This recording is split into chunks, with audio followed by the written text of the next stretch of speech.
my vision, every desire. Keep for your glory my soul inspired. And with your perfection and your holy love, flooding my pathway with light from above. And fill all my vision, Savior divine, till with your glory my spirit shall shine. And fill all my vision, that all may see your holy image reflected in me, reflected in me.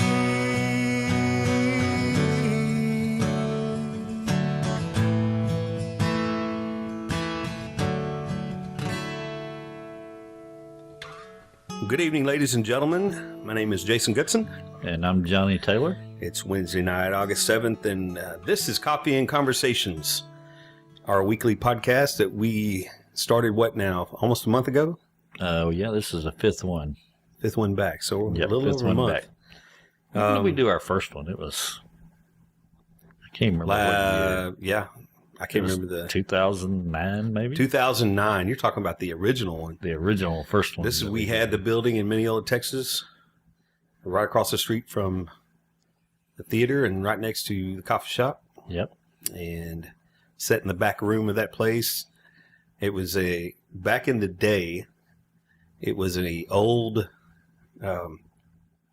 funeral home in Mineola, Texas. Yep. And I'm just so glad I never got creeped out in that place. Well, it used to be a 2-story building too. Right. Tornado took half of it off. Yeah. So it had changed quite a bit since it was a funeral home. I remember we sat up there, back there in that little room, and just amazing that, that over the years we're still doing something like this, even though we're taking a break and we come back to it. So it's just, I love it. I love this. Like I said, I say it every week, but I love the way we get together and just are able to talk about what God's doing and living out a life. And I think it's, I get to, and there's some selfish reason I can talk about right now. One of them is I can come over and drink coffee at 10:30 at night and nobody say anything to me about it. Yep. That's all right. I'll pay for it usually after I go home, but it's once a week and I enjoy doing it. So, I'm enjoying some of JT's coffee right now. And, there goes the coffee reminding us that it's turning itself off. And one of the things I think that I'm really excited about, JT, is we had some people respond. Yes. On Twitter and on Facebook. And just want to say thanks for throwing in the likes and the comments and following us on Twitter. You can do that at Teleo Ridge, TELEORIDGE. The title page is called Coffee Podcast. And some of you have followed us and even responded to our page on Facebook, which is the Coffee and Conversation podcast page. And we've done some things to just kind of get the flow of the stream back to the ears of the listeners who were there. And I really think God has let us do this again. I'm really excited about it, though, and kind of things are falling into place. And you can pick us up on iTunes. And go there, and that way you don't even have to remember. Don't have to remember. You can automatically download for you. Just subscribe to our ministry page, put in Teleo Ridge Ministries, and it'll do it for free. And you won't have to remember. You just go in and start listening. And so it's been, like I said, the format has been good, and I've really enjoyed the opportunity to do this. And God is going through this summer and. I'm going to start out this way. Being a teacher and going through the summer, we don't know how. I honestly don't know how we make it month to month. Yeah. How God takes care of us through this whole deal. There's times where we get there, we struggle and struggle and struggle, and Kathy and I have conversations upon conversations about how to get things taken care of, and we just watch God work and is doing, and at this moment is really as taken care of us. There's been some scary moments, but I'm just thankful that I have a wife who loves me and a family, and just the opportunity to share my heart about God with people. And it's been fun, man. I've enjoyed it quite a bit. Fun time. There's a few things coming up locally for you local listeners. That's coming October 11th to 12th. The Mineola Nature Preserve is putting on the Bigfoot Meets Nature Fest. And if you've known anything about Mineola, we've been in the news in a positive way over the last year. And if you see Bigfoot as positive, Bigfoot's always positive. Yeah, I mean, come on, you've got to like Bigfoot. He's an upbeat creature. He is, isn't he? Yeah. And some walk taller than others. But anyways, it's been the local nature preserve out here. How many acres is out there on the nature preserve? Almost 3,000. 3,000 acres on a preserve. And Finding Bigfoot, the show, came through last year. Well, I guess it was first of this year. First of this year. It was cold. Yeah. I thought they were going to get away from the cold. And got out of Washington and Oregon. And they happened to come on the coldest week of the year. And like to a frozen filming out at the Nature Preserve. On Animal Planet, if you'll find at least, I want to say, starting in September, they'll probably start airing the shows. I think the season starts in August, so I'm guessing it'll be, they still haven't told us what the date for it to air, but we're hoping it'll air before the Nature Fest. You'll look if you look for the Texas episode, you're going to see, you'll see several different places they'll be, but the Nature Preserve in Mineola will be one of the main places there. And I hope they don't call it Tyler. They probably will. Probably will, but I think with where they did the community thing was outside of Tyler. And so if you look close enough, you may see me in that, because yes, I did go and sit into the community. It's called the town hall meeting. Yeah. And of course, they have people who come in with stories and extremely interesting. Some of them were outrageous. Some of them were really, it caught my attention. But it's always, I think the show is doing a great job of promoting and the interest of a person who wants to believe that's true. Yeah. You know that 27% of everybody in the U.S. believes Bigfoot is real. 27%? Yeah. Man. And that's not even the borderline people like me that think he could be real but not sure. So right. You just never know. Well, there's 2 days. There's 2 events. There's a bunch of stuff going on. It's going to be fun. Friday night, October 11th, they're going to have this Bigfoot bash. They're going to have a local classic rock band called Days will be out there. Some good friends of ours playing that. Yeah, and just a really talented group of guys. There's an opportunity to dance with Bigfoot that night. For $5. Is it for $5? We're raising money for playground equipment. Yes, so and I think it's a good cause. Anybody with kids have vested interest in this. Exactly right. And if you ever get a chance to come to Mineola and visit, those of you who live outside of our community, that's one of the places to go and see, because it's free. You don't have to pay anything. You go out there. There's nature trail. As far as I know, it's the 22nd largest city-owned park in the country. That's amazing. Right here in little old Mineola. Mineola, Texas, right. Saturdays, there's lots of stuff going on. They're having a 5K fun run called Chasing Bigfoot. And that's a $20 registration fee to get a T-shirt with that. And then, now JT, over the years, last few years, one of the main attractions has been the Bird of Prey. Oh, that's my favorite thing.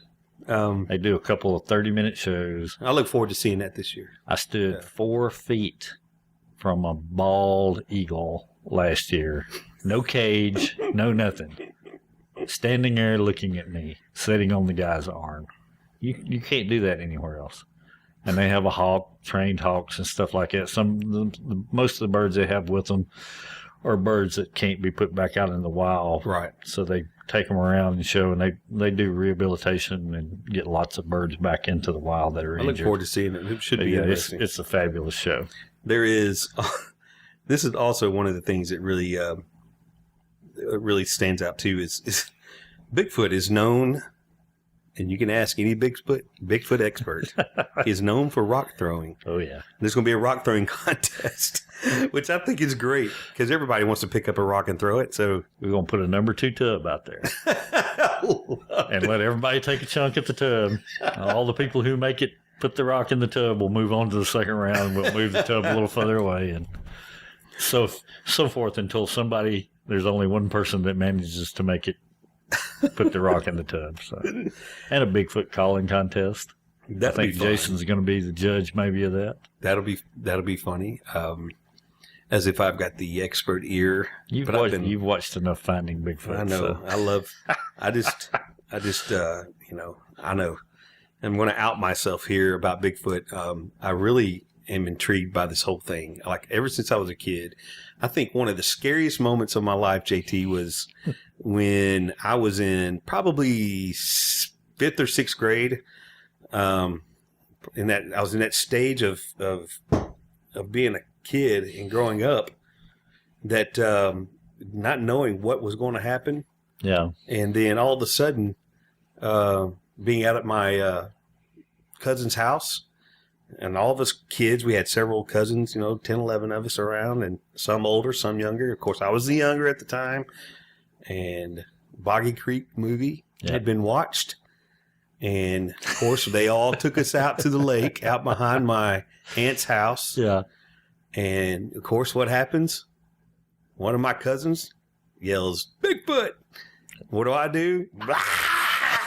Of course, every detail in my head about that show from the Falcon Monster shows up, and there is probably an 8-foot fence, because they had cattle, they had horses, and everybody else, they're running and egging it on, and I'm trying to keep, from getting eaten, of course, knowing good and well they knew that nothing was coming, but that's the only thing I thought. Yeah. Well, I tried to scale this fence, and I just remember the top of the chain links that hang up, and I just remember being torn up on my chest trying to leap over this thing. I beat everybody over that fence and back to the house. Yeah.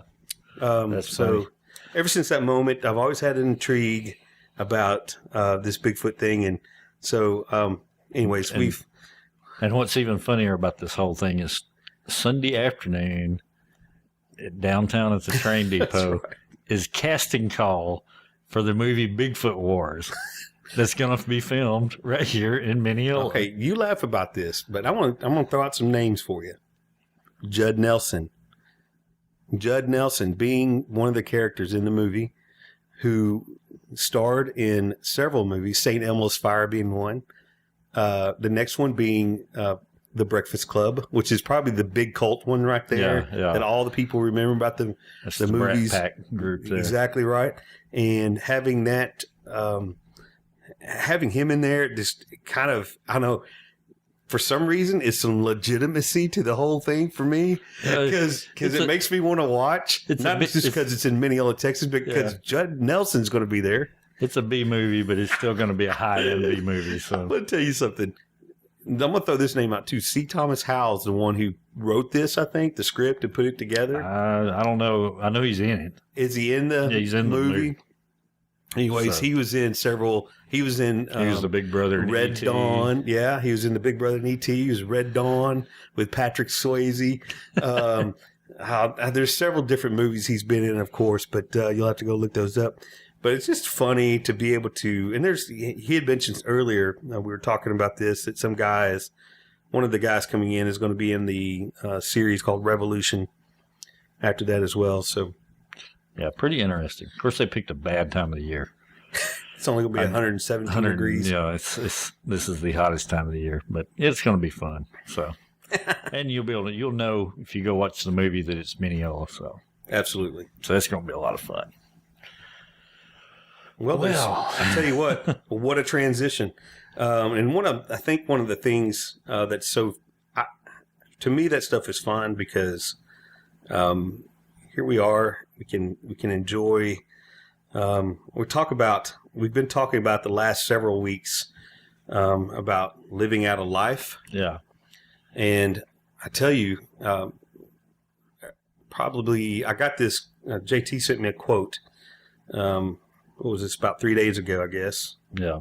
Or was no, I guess your latest ones were today, so it's showing today was the latest time. But he sent the first quote early on in the week or a couple of days ago, and I actually posted it on the podcast Twitter. Yes, you did post it on our page there.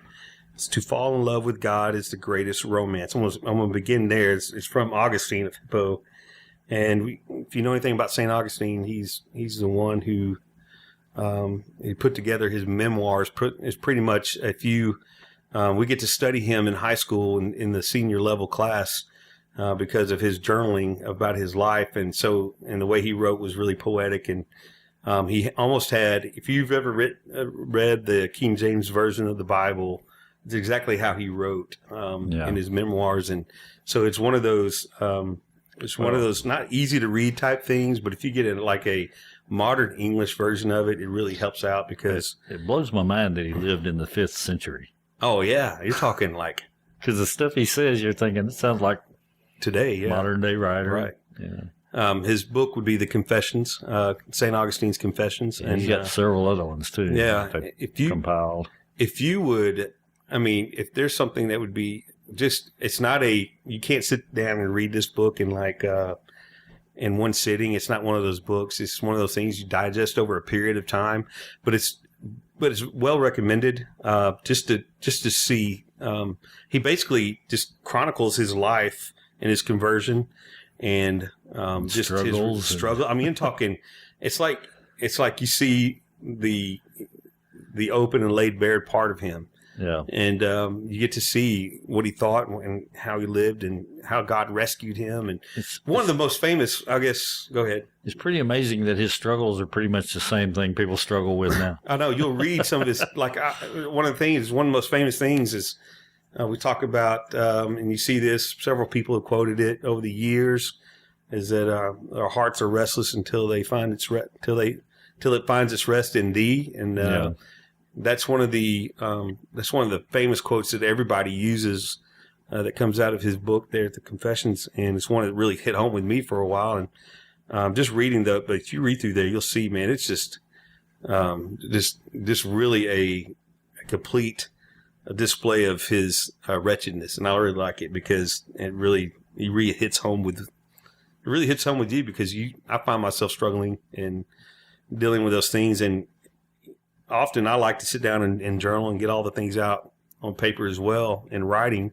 And really, it's a good way to what I call purge and get out of your system. And it's a good way to put this down. But he says this: to fall in love with God is the greatest romance. To seek him, the greatest adventure. To find him, the greatest human achievement. Let's talk about that. I really,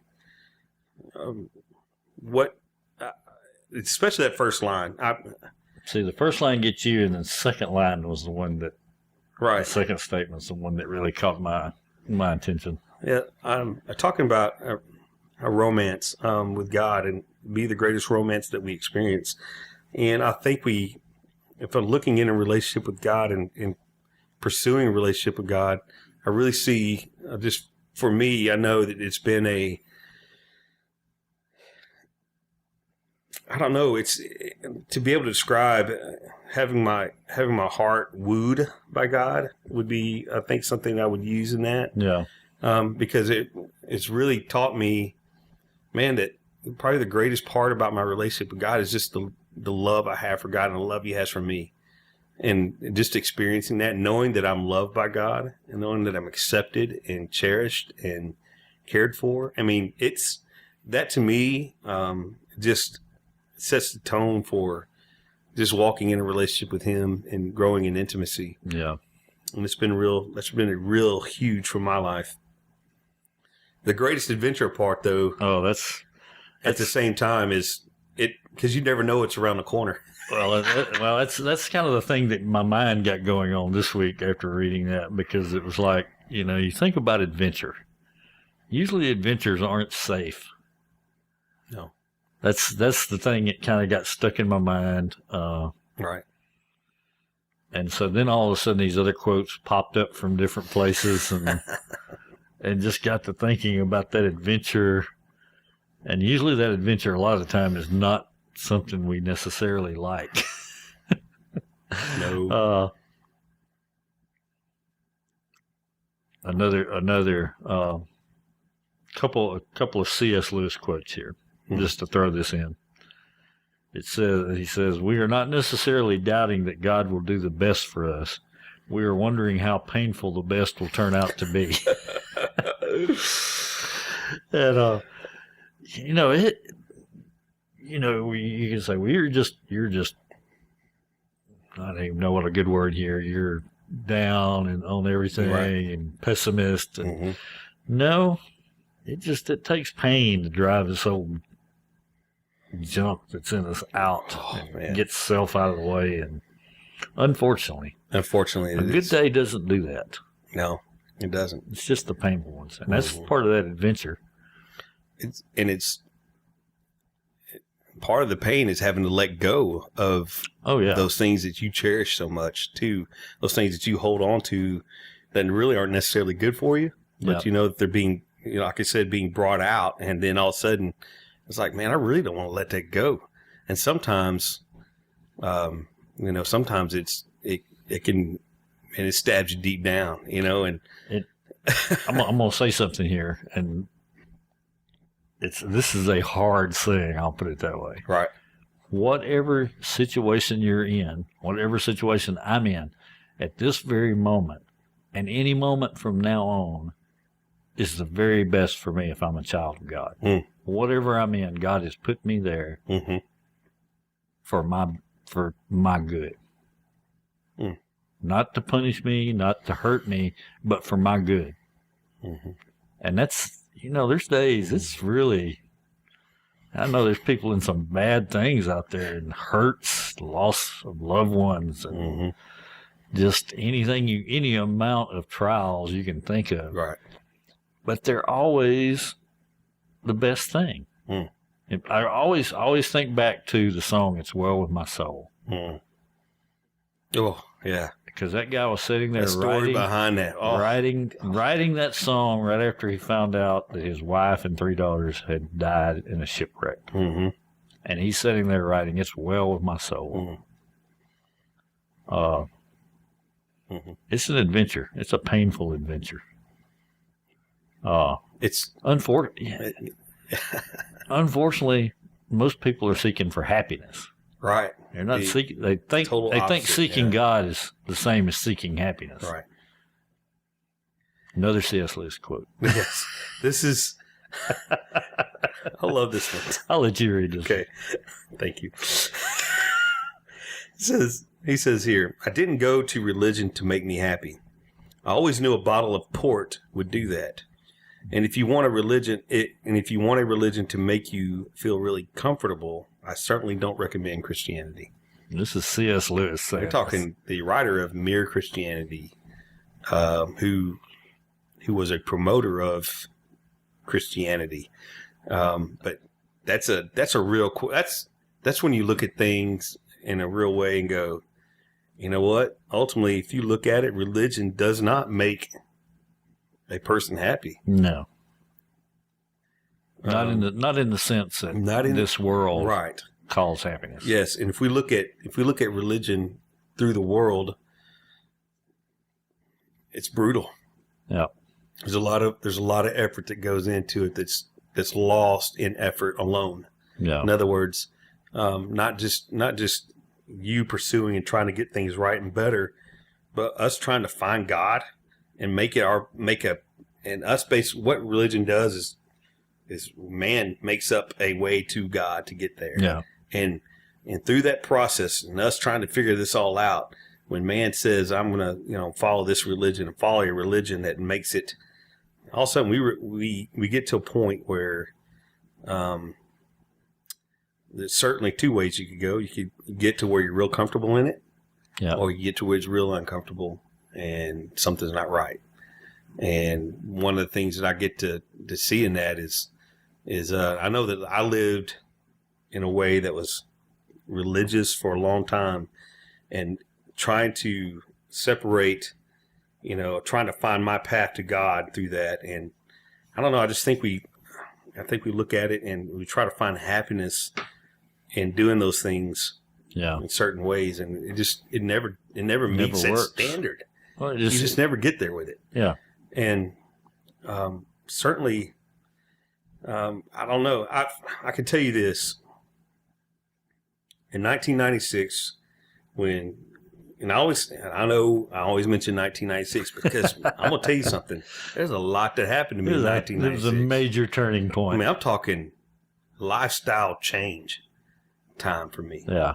And it was a total having to release, and you're talking about a painful part of life. Yeah. Because everything I knew and I thought was right was totally was messed up. I mean, it was all this clean sheet of paper I had in front of me was all crumpled up and scrunched up, and now the lines were blurred. Everything was not in order. It was not clean slate anymore, and this whole deal, and it just became really blurry. And man, I'm telling you, it cost a lot of painful conversations, painful letting go of things. But also, I can look back on those days and think, man, thank God that I got to go through that and experience that. And thank God I still find those painful days. And I do. And man, and a lot of times I don't know how to respond to them in my flesh because of the way I respond to things normally. Because I usually just freak out. But that's usually the way it happens. Yeah, I mean, I can go back 83, 84, right around in there. And that's the change. The big change after becoming very religious for a little while and trying to find my way to God after becoming a Christian. And there's that letting go is the hard part. Letting go of all the things you thought were right to start with. Right. And that also just kills your ego because you knew it before that you couldn't do it, but now you know for sure that there's no way. You felt it before, but now it's became very clear knowledge. It'll wreck you, man. You're right. But it's a good wreck. Oh, yeah. Adventure. It's dangerous. It's painful, but it's adventure. Yeah. I don't know that I ever looked at, I love Stephen Curtis Chapman. Here's another admittance. Something I'll come out. I love Steve. And he wrote a song called The Great Adventure. Yeah. But I never looked at it that way. Yeah. I always, that song was hey man, being a Christian, man, it's awesome, man. It's an adventure. But I had no clue what the actual adventure was. Because when he sang it, man, it was peppy. It was good. It was like, and I was like, yeah, that's what I want, baby. And man, what I've figured out since then is, you're right. It is a great adventure. But that adventure idea, the adventure part of our relationship with God it's scary. The cliffs we jump off of, the things that we do. Well, we don't like to include verses like John 16:33. It says, these things I have spoken to you, that in me you may have peace. In the world you will have tribulation, but be of good cheer. I have overcome the world.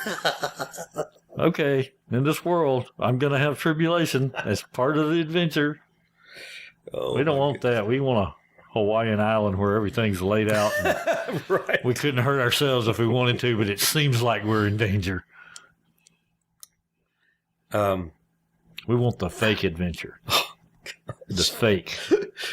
That's what we want. The fake adventure. The fake.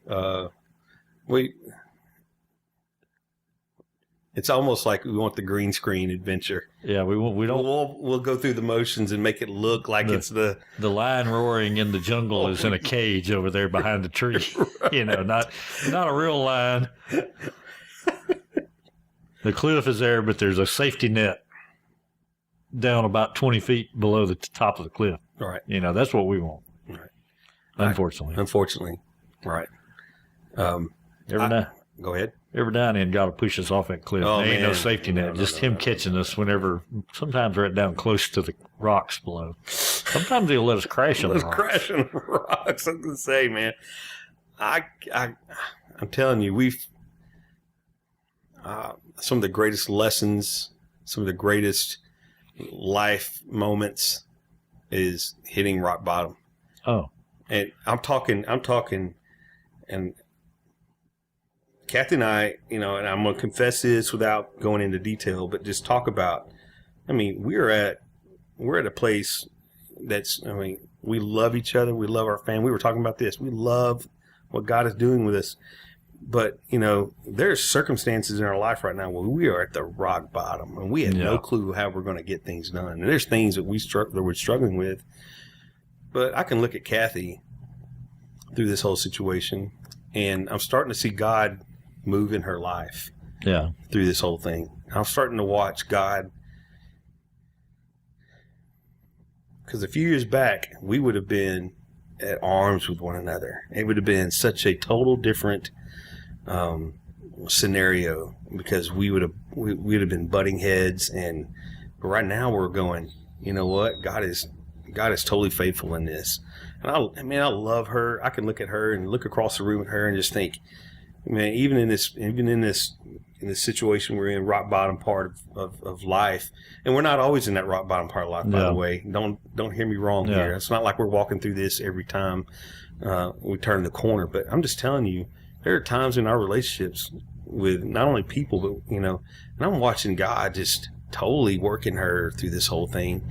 Because she's saying stuff to me, it just blows me away sometimes. I'm just thinking, on the yes, I'm going, yes, I really want to believe that too. Because she'll say things that I think she's working through, and she's saying them out loud.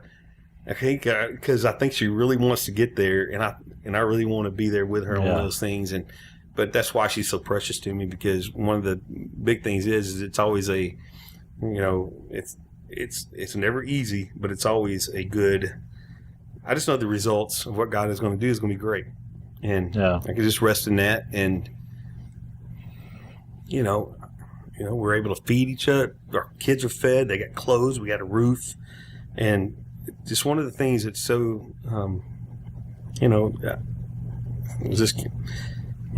it's hard to explain without going into detail. And I don't want to go to detail, but the thing is just watching God move in this whole situation has been neat, because there is, even though the fear is on the inside, the peace is right along there with it. And that's usually what I feel when I'm hitting rock bottom. In this world, you'll have trials. Yeah. Yeah, exactly. No surprise. John 16:33. Yeah. What's the one in Peter? Oh goodness. I've got it here in my notes. Okay.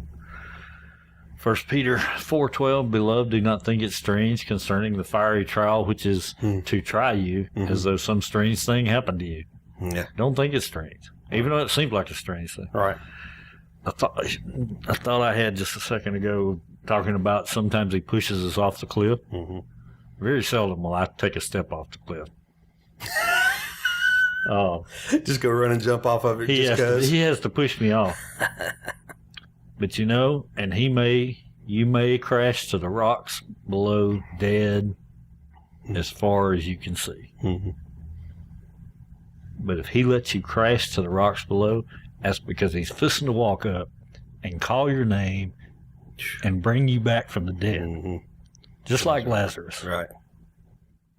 Surely he stinketh by now. Dog it, JT. You got me on that one, boy. Think so about good. it. Yeah. Christ walk up and call your name.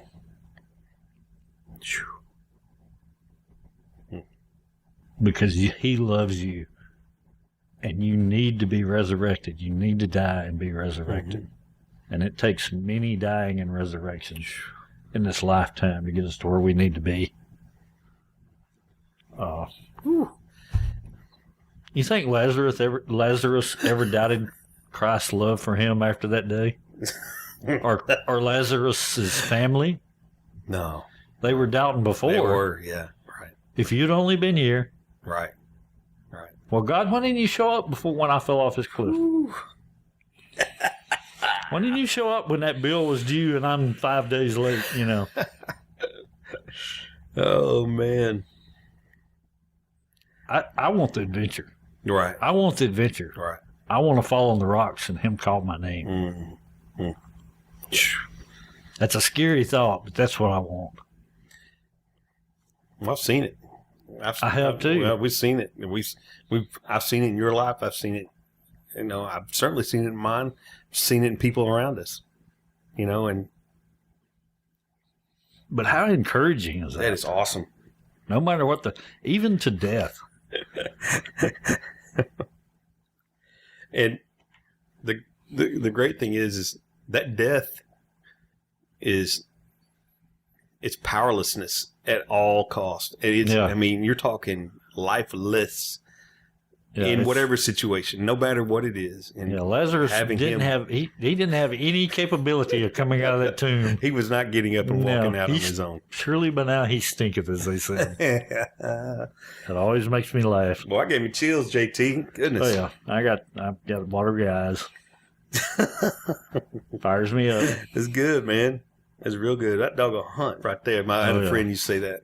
We'd listen to a sermon. It was blah, blah, blah, blah, blah, blah, blah, blah, sermon, and all of a sudden somebody said, "Man, that dog will hunt."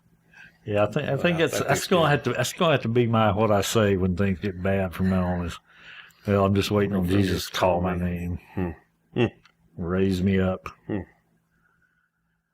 Oh, surely if you'd been here. Boy, that's one of the best. I'm talking JT. Now I'm gonna brag. That's probably the best illustration of that I've ever heard. Because you don't ever look at that from that perspective. Yeah. You don't ever look at that, and think about Jesus calling your name. Yeah. Boy, that's gospel. He didn't say dead man come out of the tomb. No, he said Lazarus. Yeah, he called his name. That's gospel. That's good, man. Yep. Woo. That fires me up. You have to teach your Sunday school class on that. No, you done got my ticker ticking right now, boy. And I know that we've got them listening. Now, I've been punching it. So I'm excited to kind of get this thing rolling into their lives as well. So hopefully, that's a good one, man. We'll definitely, that'll be on the works. Yep. Wow. I don't know that any more should be said after that. That was kind of the point. I think that was the point today. Yeah, I think so too. I knew this thing was headed that way, but I had no idea where it was going. Well, I could tell you this. It totally brings into the whole perspective. I mean, not only do we live out of life, we live out of death. Yeah. That's good, man. Excellent. Yeah. Everybody have a good week. Everybody have a good week, please. Like I said, log on. And if something that hits you tonight in our podcast, please let us know. Thank you for the comments that we've had. And know that that encourages us as well to keep doing this and keep moving forward.